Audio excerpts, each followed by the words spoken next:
வணக்கம் ஃப்ரெண்ட்ஸ், இன்றைக்கு நான் புட்டு பிரியாணி செய்ய போகிறேன். அதுக்கு முதலில் வெள்ளமாக அவிச்செடுத்த வெள்ளமாக 3 சுண்டும் 1/2 சுண்டு அரிசி மாவும் போட்டிருக்கிறேன். அதுக்கு அளவாக உப்பும் போட்டு வச்சுருக்கிறேன். இனி புட்டு எப்படி குழைக்கிறேன்ட்டு பார்ப்போம். இப்போ தண்ணியை நல்லா கொதிக்க வைக்கும். கொதிக்க வச்சுட்டு தண்ணி நல்லா கொதிச்சிருக்கணும். அப்போ தான் புட்டு சாஃப்டாக வரும். அளவாக விட்டு குழைக்கும். முதல்ல ஒரு கொஞ்சம் விட்டுட்டு அப்புறம் குழைச்சி பார்த்து விடுங்கோ. இல்லாட்டி தண்ணி கூடினா புட்டு சரி வராது. இப்படி குழைக்கும். அப்புறம் கொஞ்சம் தண்ணி விடுங்கோ. ஒரே அடியாக விட்டால் புட்டு தண்ணியாக நல்லா தண்ணி கொதிக்கும். அப்போ தான் நல்லா சாஃப்டான புட்டு வரும். இப்படி தாண்டி இந்த மாவுக்கு இப்போ தண்ணி விட்டு குழைக்கும். மா அப்படி உளுந்து வர்றபடியாக இன்னொரு சொட்டு தண்ணி விடுவோம். இன்னொரு சொட்டு விடலாம். கணக்காக விட்டுடாங்க. இவ்வளோ தண்ணியாக போயிடும்.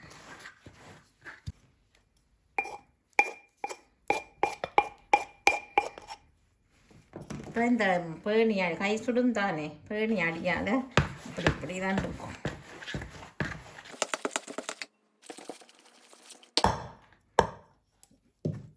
இதை கிண்டி பார்க்கலாம். அழகாக இருக்கும்.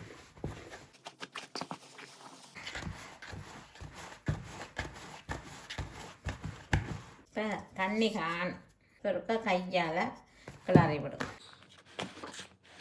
வேலையண்டா கை சுடுமே இல்லை, அதுக்காண்டி தான் அந்த டம்ளரால் இதாண்டனா கையால் இப்படி விழுத்தி விடணும்.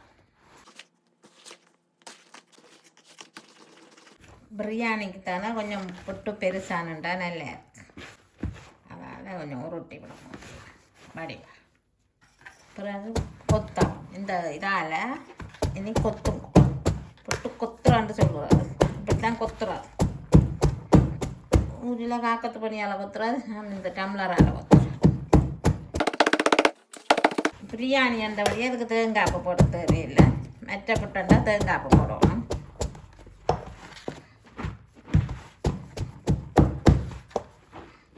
அவிச்சமா கடையில் இப்போ அவிச்சபடி வர்றபடியா பிள்ளையால் கடையில் வேண்டி மாவைக்கு கஷ்டம்ண்டா அவிச்ச மாவை வேண்டி நீங்கள் புட்டு குழைக்கலாம்.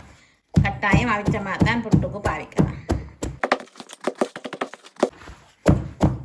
இப்படி தாண்டி சுற்றி கொத்த புட்டா வந்தது. இப்போ கொத்தியாது பாருங்கோ, நல்லா வடிவாக வந்துடுது. இனி இதை கொட்டி அவிக்கிறதா. இப்படி பெருசாட்டு வந்தால் கொஞ்சம் அப்படி கையால் தான். பார்த்திகளோ, இதுதான் புட்டு. பிரியாணிக்கு நாங்கள் புட்டு இதில் வச்சு அவிக்கும். புட்டு குழலில் அவிக்காமல் இந்த இதில் வச்சு அவிக்கலாம் பிரியாணிக்கு. அதுக்கு நாங்கள் மாவை ஒரு பேணியை அப்படி வச்சுட்டு போடுங்க. நீத்துப்பட்டி இருந்தால் நீத்துப்பட்டியில் அவிக்கலாம். என்னட்ட நீத்துப்பட்டி இல்லை, அதால் நான் இப்படித்தான் புட்டு அவிக்கிறேன். நான் குழல் புட்டு விருப்பம்ண்டா குழலுக்கு போட்டு அவிப்பேன். இல்லாட்டிக்கு இப்படியே அவிக்கிறோம். இப்படித்தான் நெடுகாலம் அவிக்கிறோம். நாங்கள் தேங்காய்ப்பு போட்டு அவிச்சிட்டு அதை விட்டு சாப்பிட்றதும் இப்படித்தான். இப்போ இப்படி இதாண்டு போட்டு திரட்டி போட்டு இப்படியே இதாண்டுட்டு இந்த பேணியை எடுத்துக்கிடும். அப்போ தான் அந்த நடுவாளையும் இதாண்டா அவியும். இங்கே பாருங்க, இந்த பேணியை எடுத்துக்கிடும். விட்டால் அப்படி இருக்கும் ஒட்டை. இனி தண்ணி கொதிக்கட்டும் அவிப்பேன். தண்ணி கொதிச்ச அப்புறம் தான் புட்டை வைக்கணும். மாவை கொட்டி வைக்கவான். இப்போ இந்த புட்டு கலவானுண்டால மூடி விடுங்கோ. நான் இந்த சோஸ் பேனால் மூடுறேன். நான் இது வேற மண்டவடியாக இடக்கண்ணா அவிஞ்சிட மண்டவடியால் இப்படி மூடி விட்டுடுவேன். மூடி விட்டுட்டு ஒரு 15 நிமிஷம் விடுங்க. 15 நிமிஷம் விட்டால் சில நேரம் 10 நிமிஷத்துலேயும் அவிஞ்சிடும். அவிய விட்டு பார்ப்போம். இப்போ புட்டு வச்சு ஒரு 13 நிமிஷம் ஆச்சு.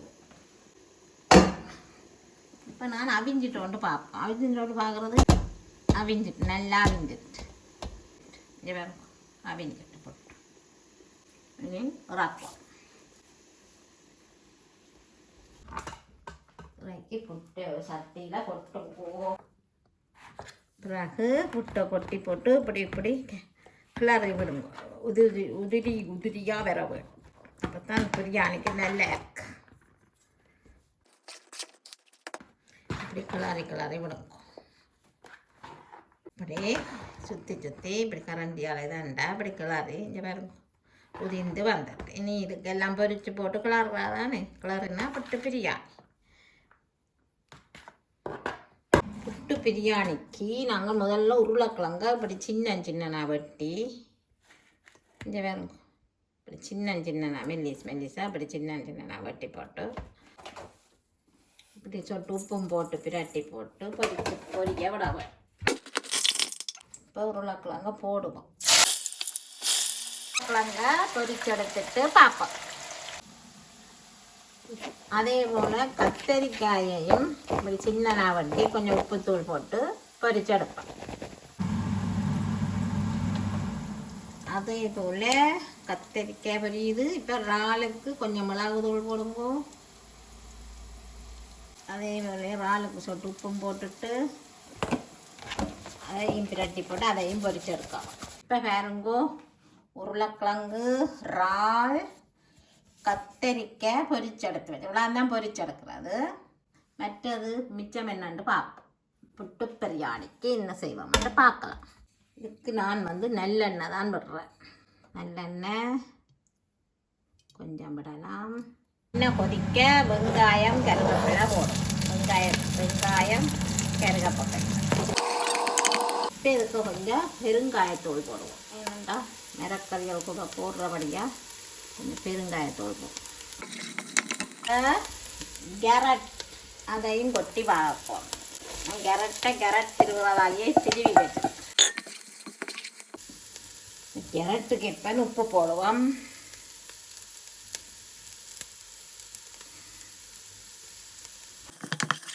கொஞ்சமாக வதங்கட்டு வதங்கட்டு பார்ப்போம். வதங்கினா பிறகு பார்ப்போம். இப்போ கேரட்டும் ஒரு அளவுக்கு வதங்கி நல்லெண்ணெய்ன்றபடியாக கொஞ்சம் நல்ல வாசனையாக இருக்கிறது. இப்போ அதுக்குள்ள லீட்ஸை போடும். லீட்ஸையும் போட்டு வதக்கும்.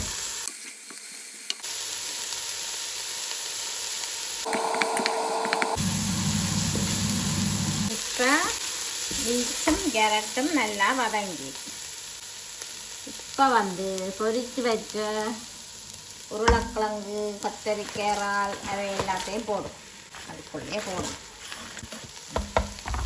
போட்டுட்டு ஒரு கிளறுங்க.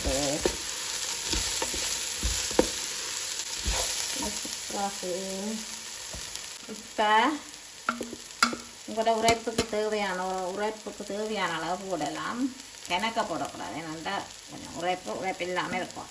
ஒரு 1.5 கரண்டி அப்படி கொஞ்சமாக. அதோடே கொஞ்சம் மிளகுகளும் போடும்.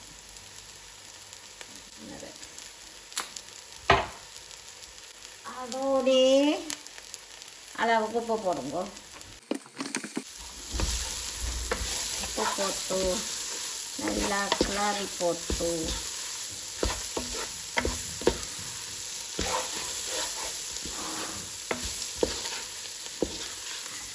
இதுக்கு இந்த புட்டை போடுங்க.